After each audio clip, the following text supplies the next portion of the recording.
बौआ हो, बौआ कतऽ गेलक? हाँ हैया छी। सुनै नहि छहक? हैया अबै छी।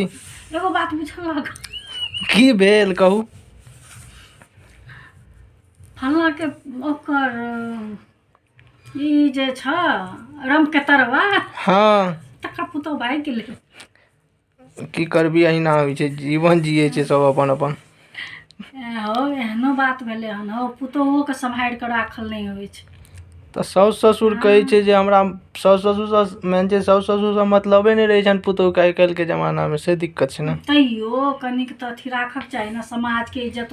पुतहुओ केहन छै हो, समाजके इज्जत नहि बुझै छै। से नहि छै, अथी छै। पहिले छलै जे साउस सबके चलै छलै, आब नया युग छै तऽ आब आधुनिक भारतमे नया छै जे आब पुतहुके ज्यादा चलै छै, साउस ससुरके कम चलै छै। एहन एहन काज करनाइ, ककरो सङ्गे भागि गेलहुँ, ककरो